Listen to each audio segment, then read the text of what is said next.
Interesting case. ఈ అమ్మాయి నిన్న ఏం జరిగిందంటే ఆ అబ్బాయి తల్లి వచ్చాడండి నా దగ్గరికి. అబ్బాయి తండ్రి దుబాయ్లో ఉన్నాడండి. అబ్బాయి తల్లి వచ్చి మొత్తం ఈ విషయం చెప్పి ఏం చెప్పాడంటే ఆ అబ్బాయి అమ్మాయితో కలిసి వచ్చాడండి తల్లిదండ్రుల మీద కంప్లైంట్ చేయడానికి. అంటే మీరు అర్థం చేసుకోండి, అబ్బాయిని ఏ విధంగా గ్రిప్లో పెట్టారు. అప్పుడు వరకు అబ్బాయికి నేర్పించారు, మీరు మీ తల్లిదండ్రుల గురించి పోలీస్కి పోయి చెప్పండి, సిపి గారికి పోయి చెప్పండి.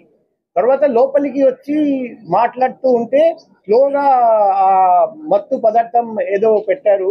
ఆ ఇన్ఫ్లుయెన్స్ పోయిన తర్వాత మొత్తం అతనికి అంత మెమరీ రిటర్న్ వచ్చి స్లోగా మొత్తం చెప్పాడు, ఎలా ఎలా ఎలా ఎలా ఇదంతా చేశారు. ఈరోజు మనం పేపర్లో చదివాం కదా, ఇదంతా చెప్తే మేము వెంటనే కేసు రిజిస్టర్ చేయమని ఆర్డర్ ఇచ్చాము.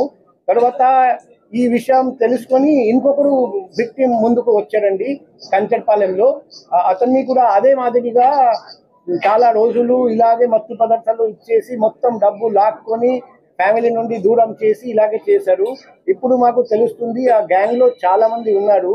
వాళ్ళు ఇలాగే డబ్బు గల వ్యక్తులు ఎవరెవరు మేల్ మెంబర్స్ని గుర్తిస్తారు, చేసి ఈ అమ్మాయిని వాళ్ళ దగ్గరికి పంపిస్తారు. అమ్మాయి ఫస్ట్ ఏదో ఇన్స్టాగ్రామ్ ఫేస్బుక్ ద్వారా పరిచయం అవుతుంది, లేకపోతే డైరెక్ట్గా షాప్ దగ్గరికి వచ్చి మేము డిజిటల్ మార్కెటింగ్ చేస్తాం, మీ ప్రోడక్ట్ బాగా మార్కెటింగ్ చేస్తామని ఆ ముసుగులో ముందుకు వస్తారండి.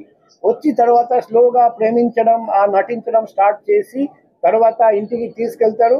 తర్వాత ఫ్యామిలీ నుండి దూరం చేసి రెగ్యులర్గా మత్తు పదార్థాలు ఇచ్చేసి ఫిజికల్ రిలేషన్షిప్ పెడతారు. తర్వాత పూర్తిగా అమ్మాయి హోల్డ్కి వచ్చేస్తారు అబ్బాయి. ఇలా చాలా కేసులు జరిగాయని మాకు తెలిసింది. మేము ఒకటి విక్టిమ్స్ కూడా 1 by 1 బయటికి వస్తారని కొందరు భయపడుతున్నారు, మా మర్యాద పోతుందని అంత జరిగిందని.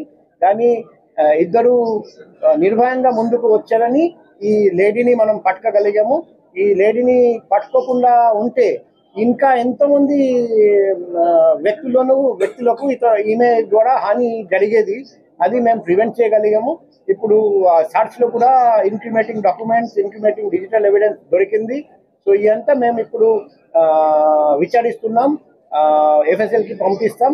ఆ గ్యాంగ్లో కూడా ఇంకా ఎవరెవరు ఉన్నారు, ఈ అమ్మాయితో పాటు చేతులు కలిపి ఇలా మోసం చేస్తున్నారు, ఎన్ని జీవితాలు నాశనం చేశారు, ఇంకా చేయబోతున్నారు, ప్లాన్ చేశారు, ఇదంతా బయట వస్తుంది. మేము లోతుగా ఇన్వెస్టిగేషన్ చేస్తాం.